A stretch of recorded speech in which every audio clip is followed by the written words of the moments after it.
Hi, my name is Lisa Hrabluk of Wicked Ideas, and I want to talk to you today about the truths of New Brunswick. So here's one.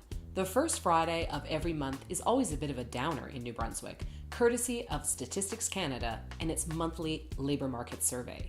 Now, in the rest of the country, it's usually really great news.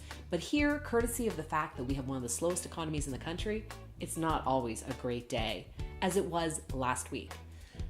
We found out that the national unemployment rate is 5.9%, which is the lowest it's ever been in 10 years. Plus, we also discovered that over the past 12 consecutive months, we've seen an increase in new jobs being created.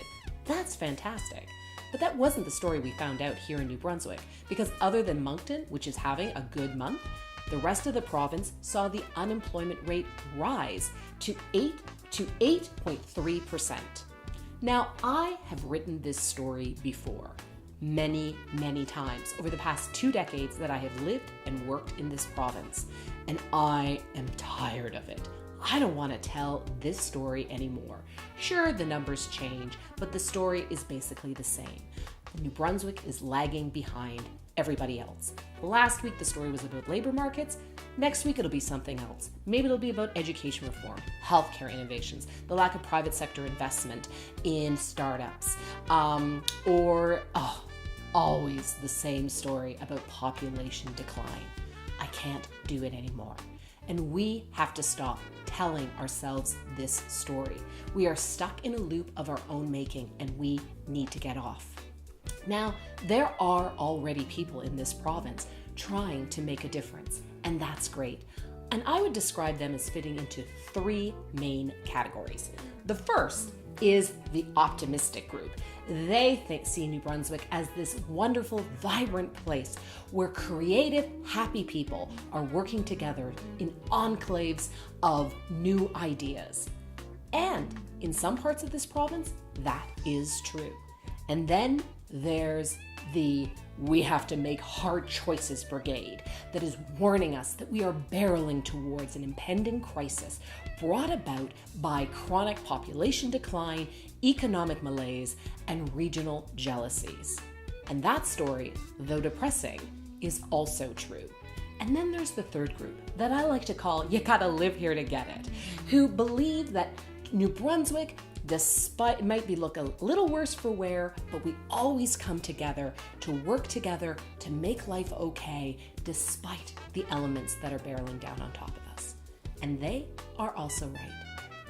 The key is to take these 3 seemingly disparate points of view and find a way forward that recognizes the truth in each of those stories. Now, this diagram was developed by Dr. John McLaughlin about 15 years ago, and he and I have been using it ever since when we talk about public engagement and public policy in this era of deep change. And to understand it, we've got to get to the heart of the matter, culture. This is where we discover and talk about what our shared values are as a people.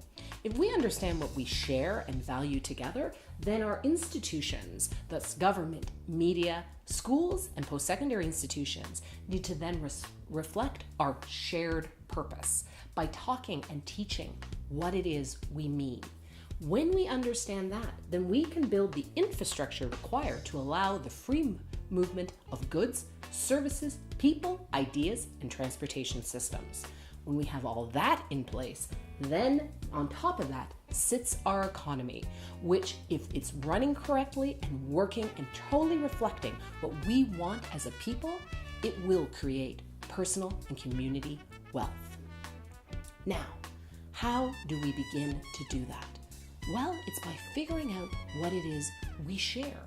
What is our shared love for this place? What are our shared values? And I have a little bit of an idea of what they might be. First, it is our strong sense of place. Second, it is a deep connection to friends and family. And third, New Brunswickers have an innate sense of how to kick back and enjoy life. This may indeed be how we begin to build a new society here in New Brunswick, a new story. And I want to hear from all of you what you think the anchor can be, those shared values. What are they to you? So come join us online and on social media and tell us what you think we should do to build the next New Brunswick. Thanks.